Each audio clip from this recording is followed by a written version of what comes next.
Hello world, it's Birdo Prey 5, Qapla, and welcome to my review of Star Trek Lower Decks, Season 2, Episode 9, wej Duj, or the Klingon to English translation, 3 ships.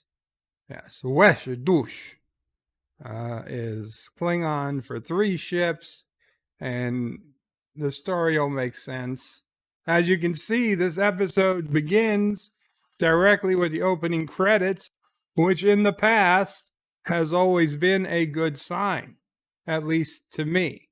And I'll be honest, again, this was definitely one of the better episodes. In fact, this episode is like none of the others before.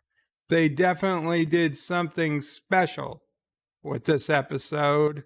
They tell, the story of wej Duj, 3 ships, technically 4 ships, though more technically 5, maybe 6 ships, but they tell stories of multiple ships, and it's the first lower decks. They say they're not overly concerned with comedy, and I think it works. So the episode begins with the captain giving a log saying that they're on a long warp journey, so they're giving the crew the entire day off. So all the lower decks people except Boimler have something to do. They're all working with the bridge crew members. Tendi's going to work with Dr. Tana. Rutherford's going to work with Billups, and Mariner's going to work with her mother, the captain. So Boimler has no command level officer to work with, or as he calls it, a bridge buddy. And he really wants to do that. So Tendi's like, just go make a new friend. And Boimler's like, I wish we worked on a ship that had built-in social structure like Klingons or Binars. Mariner's like, have you ever worked on a Klingon ship? And here we come to the first real Klingon story in Star Trek in 20 plus years. And we get a Lower Decks episode on a Klingon ship. So these are the lower decks of a Klingon ship. And this woman is like, don't speak a gawk. She's scraping out the worm barrels, and this guy's like, save me a seat at lunch unless I die an honorable death. And this other guy is filling out at the helm, and he's like, Commander Tog is undermining the captain. He's like, he should be killed. He's like stationed at the side. He'll be the logical choice to be the new first officer. So they are joking at him. What are you, logical? Are you a Vulcan? That's exactly what I thought too. And he's like, so they're making fun of him. But they're doing all Klingon stuff. And now we get to the third of the ships. And we're at the Vulcan cruiser Sh'Vhal and the lower decks of a Vulcan cruiser. And we get some very boring officers. Like this woman's asking if anyone wants to play a game of chess. And the other woman's like, no, I'm going to be busy. And the guy's like, I can play chess. I'm available. And now this woman, she's completely off her bonkers. She has emotions. She detected something. And they're like, that's beyond our scanning range. But she went all maverick and instituted her own personal sensors. She was supposed to watch a redundant system. She said she wanted to, then she corrects herself. It's logical to increase her sensors. And they say this region of space has never produced this type of anomalous energy. And she's like, something just feels off. And they're like, you've been spoken to about this before. So they're going to inform the captain. And she's like, all the other Vulcans are like, she's lost all control.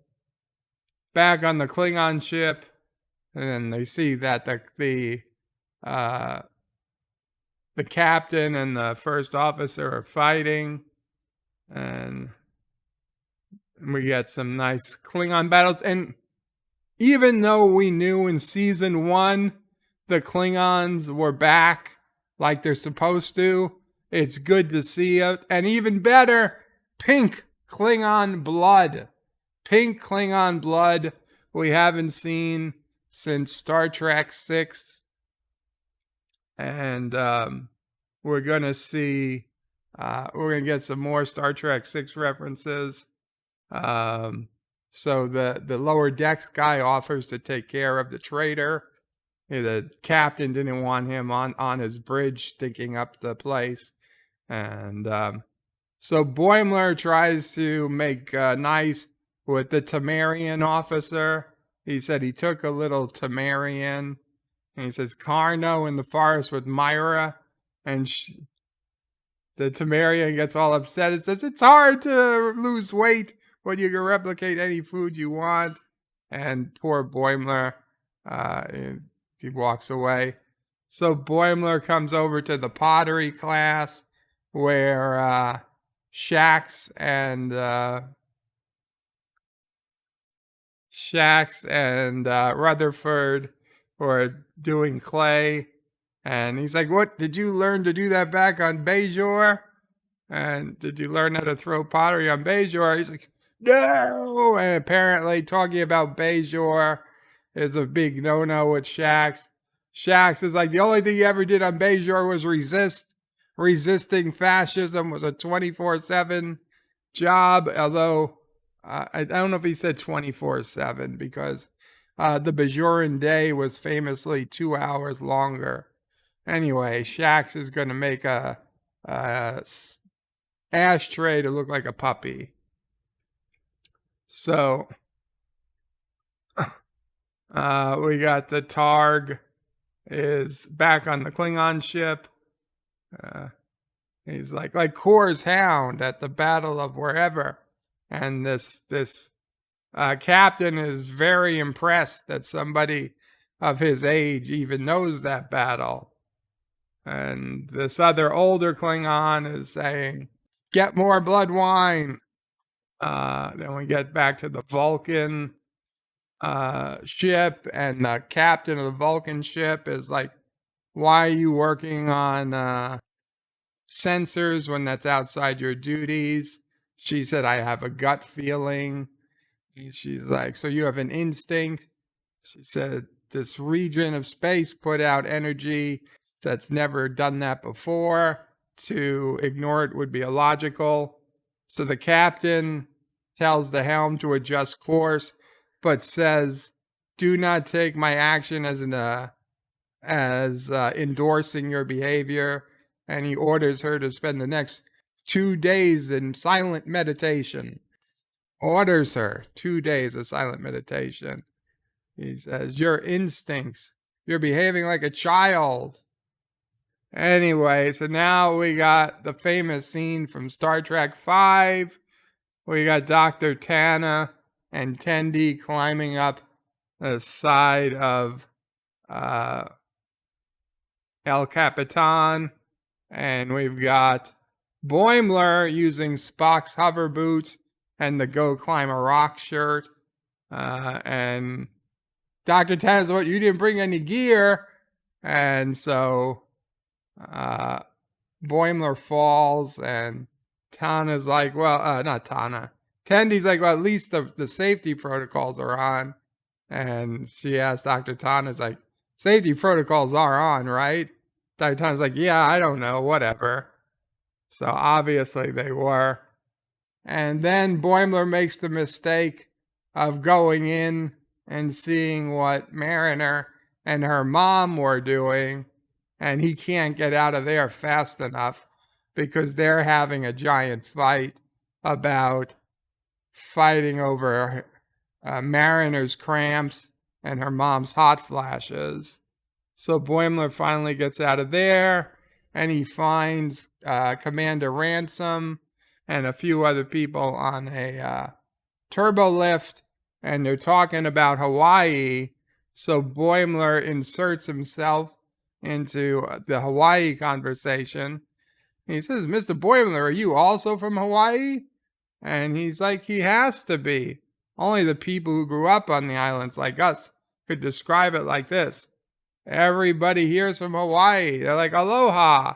So Ransom's like, I can't believe there's another Hawaiian on board. They're going to the holodeck. No, to hang out, unless you don't miss the islands. Ransom says, of course he's homesick for Hawaii. He said, the blue guy says, wait, don't you say you were from a vineyard? He says, coffee or pineapple? And so Boimler says, both. And they said, oh, wow, that's tropical. We're back on the Klingon ship where the old drunk Klingon falls on the young guy. He's like, I demand assistance. He's like, I can't move this overweight. The Klingon's like, when you're done joking around, walk my Tog. He ate the traitor's leg. So walk him till it passes or he'll have gas. So the Klingon guy is like, yes, sir. But he's having a good time on the Klingon ship. The Vulcan woman is supposed to be meditating, and they come in and say you're working instead of meditating. They're saying you're being rebellious. This is going to lead to punitive spiritualism. She wants to finish her project today. She says you should stop following rules and appreciate there's more to learn. She's like, are you insulting to insult me? And she's doing a big good old Vulcan insult fight. Perhaps if you looked at me as your confidant. And he's like, Chadish. She's like, we're not Klingon, but we're not Borg drones either. We don't have to blindly follow orders. And she says, logic is the beginning of wisdom, not the end. So how would they find out that she wasn't being normal?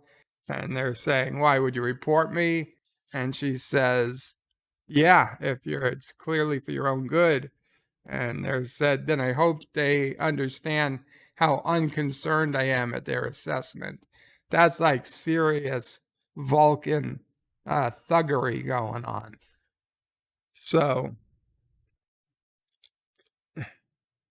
the lower decks crew is all together, and the mariner gets called to the mother's quarters. Boimler explained that he told them that he was all Hawaiian, and they all told him he needs to come clean. And of course, Boimler doesn't. He goes all full on aloha and pretends that he's Hawaiian. And you know what? Is it the worst thing in the world? Probably not. I love seeing this Klingon bird of prey. I'm a little disappointed at the crew in the end, but and he says the leg has been passed, Captain. It was an honorable movement. And the Klingon is like, we've lost our way. He says, Klingons joining Starfleet, Klingons studying at Bajoran academies, no respect for tradition. He says, there's been a trout cast of warriors have lost their losh dech. He says, you are a true Klingon. You may be smaller, weaker, and smaller than my other officers, but you're a great warrior. You could be captain of your own ship. He said, that would be my greatest honor. Well, except for dying in battle. That would be my greatest honor. But now the Packleds come in and fuck everything up. So his new second in command is beaming over. So he didn't become first officer. He became second officer. He's like, why are we going to a Packled ship? Packleds have no honor. So he's like, don't worry, even fools have their uses. So it turns out this Klingon has been the one supplying the Packleds with all their weapons, and he himself has been using the Packleds to keep the Federation busy And he's like, once they're going to take over the Federation. And then he says, cry havoc and let's slip the dogs of war, which unfortunately, as much as I know they wanted to remind us of Christopher Plummer and much better times, this captain has neither the honor nor the screen gravitas to deliver the line properly, and I wish they had just skipped it. The mother and Mariner were playing, it looked like a future version of Clue, but they had a good time today, and so they're happy. The Packleds welcome them to the Packled spaceship Packled, and it's like, they need another boomer. And they used it. He's like, what? They tested it, but it only used it once.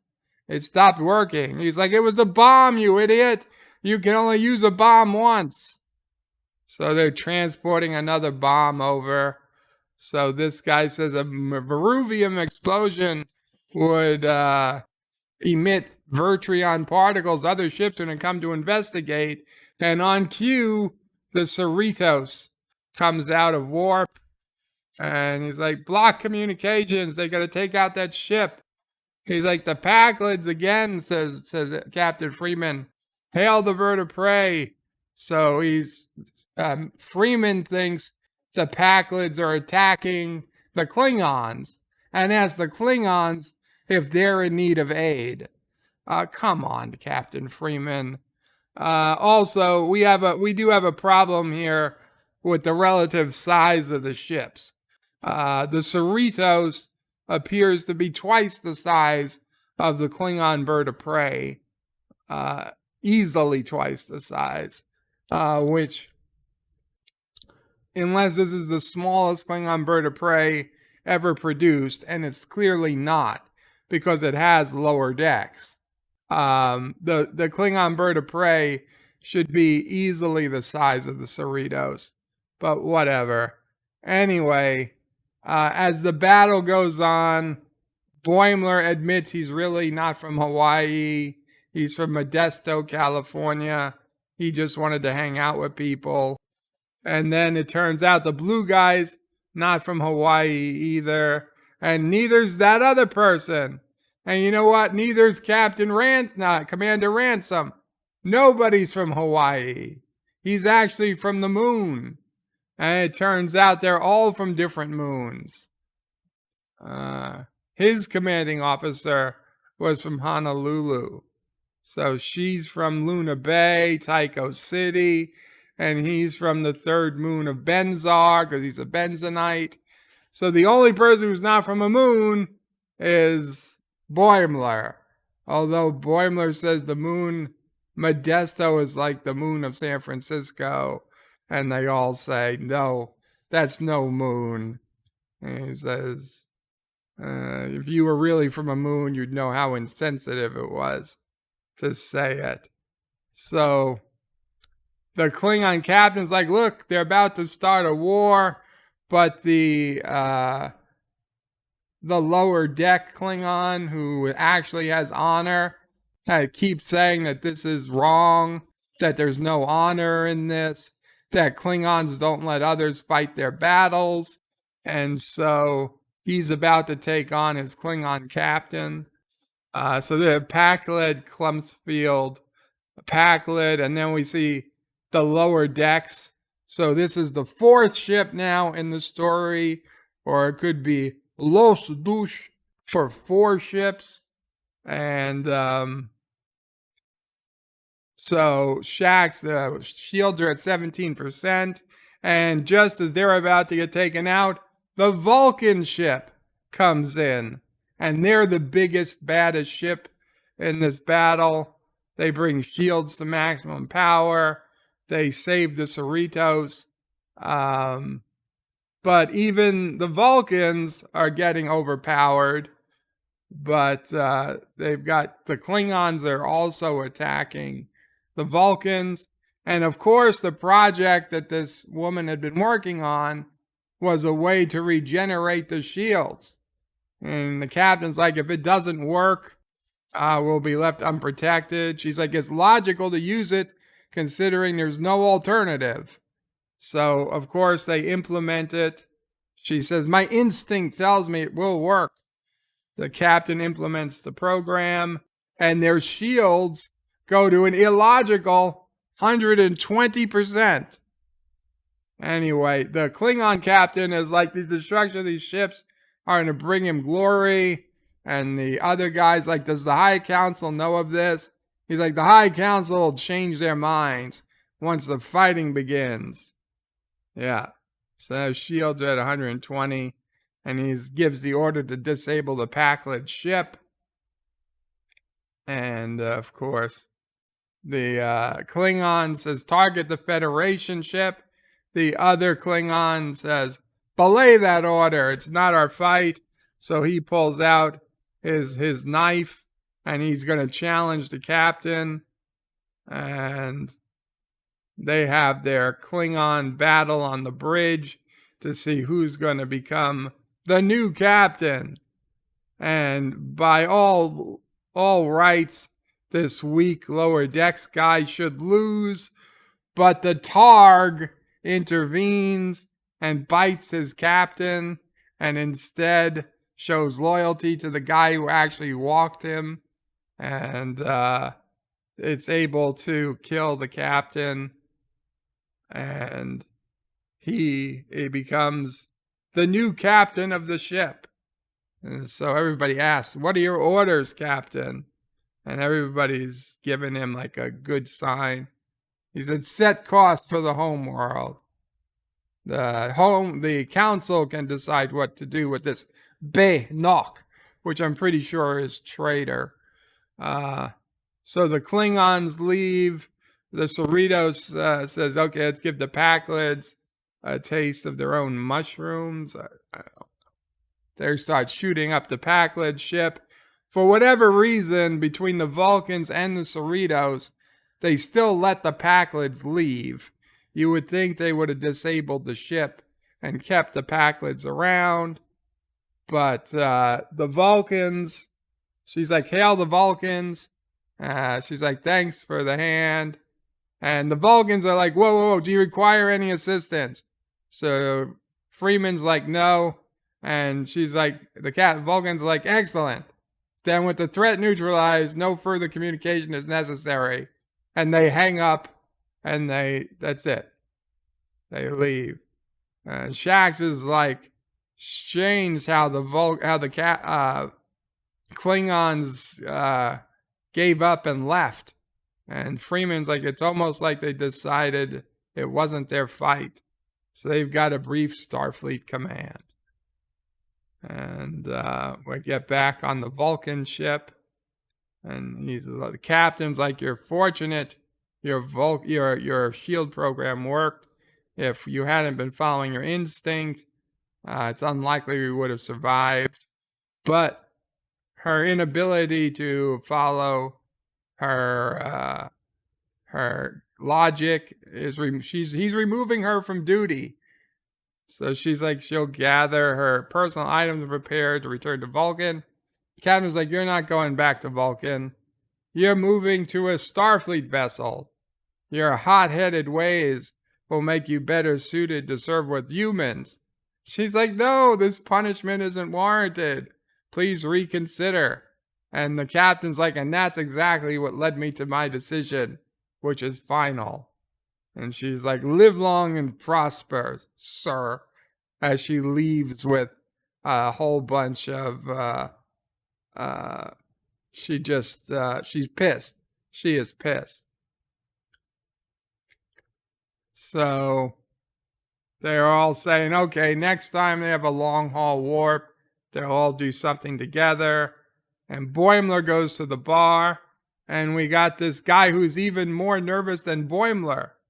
And he's like, Commander Ransom recommended me to talk to you. He said, you're the most organized guy on the ship. And he's like, and Ransom is sitting in the back over there. He sees out of the side of his eye that this all happened. So Boimler is like taking this kid under his wing. And he's like, the real action begins on the lower decks.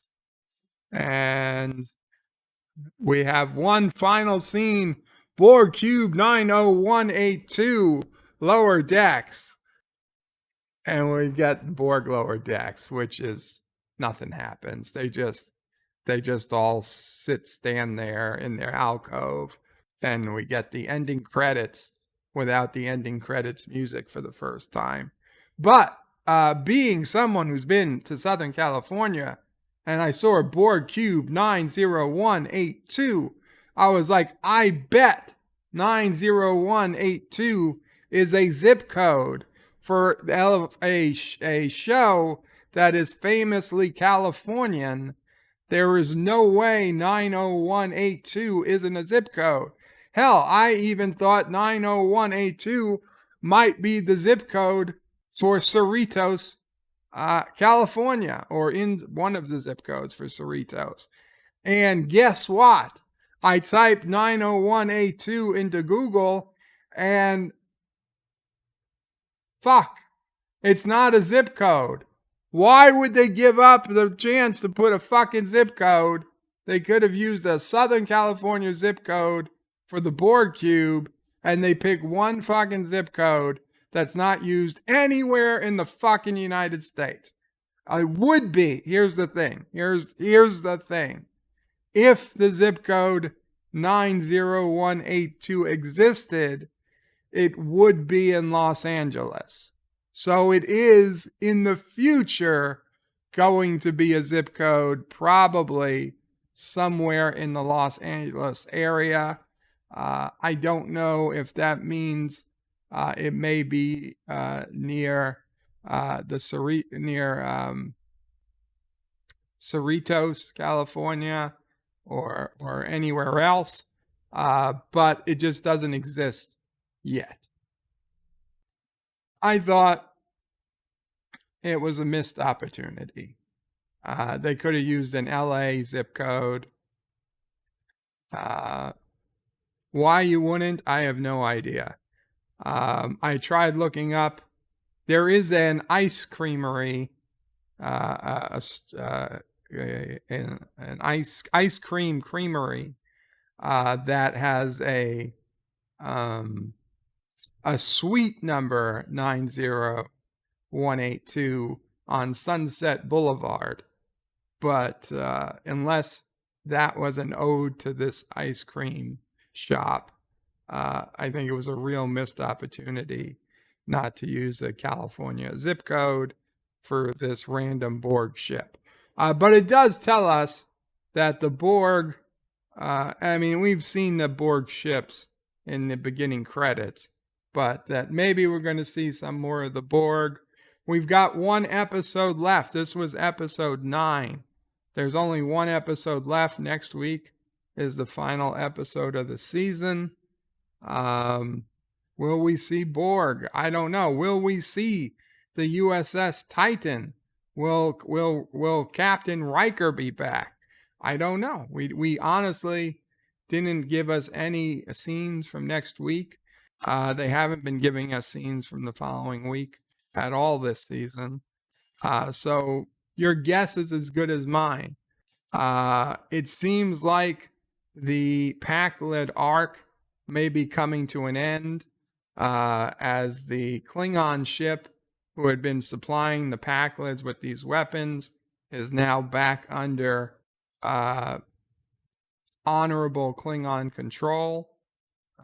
I really loved seeing a Klingon ship, seeing a Klingon crew. I think they went a little overboard when they had him say "cry havoc" and "let's slip the dogs of war." I mean, obviously that's a Shakespeare quote, but for Star Trek fans, you can picture Christopher Plummer saying that, spinning in his chair on his Klingon bird of prey that can fire while cloaked. And this Annalise Patak had no business saying it, but and then Boimler playing the role of Spock in Star Trek V, while wearing the shirt Kirk was wearing. Go climb a rock. You know, there was some callbacks to better days, if you will. And yes, I would say certainly Star Trek V, whether you love it or hate it as a movie, it was better days.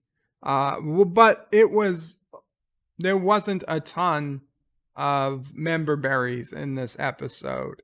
And there also wasn't like, every 30 seconds wasn't set up for another joke.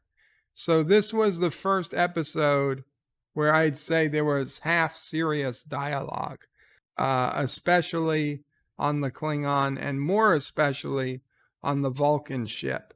And yet the dialogue worked and I really enjoyed it. I'm going to say this was a really good episode, and it's the first time we're seeing a new face of Lower Decks. And if they could do more episodes like this, I would say they could bring in a whole different audience than they currently have. I don't think it's the best episode of the season. Like, I laughed more on other episodes, but I was very happy with this episode. So I'm going to give this a solid 8, maybe even 8.5 out of 10. If we had episodes like this all season, I'd have been a very happy camper. 8.5 out of 10, and I'm really looking forward to the finale, only because last season, the final episode brought the entire season together. And I hope, beyond hope, that they have another plan to do that, because this season has been far better than last season. So if they have another final episode that is equally as good as last season at bringing everything together, it could be the best episode of Lower Decks we've ever seen. On the downside, they're actually giving me something to look forward to. And last season, I went into episode 10 with no hopes, no reason to think it was going to be a great episode. So yeah, the risk is now I'll be disappointed, because I have reason to hope. I have reason to believe they can do something good. And that's the risk you take once you start making decent and good episodes. But I will give them the credit they are due so far. This has been a better season than last, in my opinion. These last 2 episodes have been particularly, the last several episodes, we've had some really good episodes. We've had a mixed bag all season, but we've had some really good episodes this season. And that's it. We'll hope for the best. I will see you in a week. And Qapla all, bird out. And if you wouldn't mind, please remember to comment, share, subscribe, and share again. That really, really helps the channel. Okay. Bird out a second time.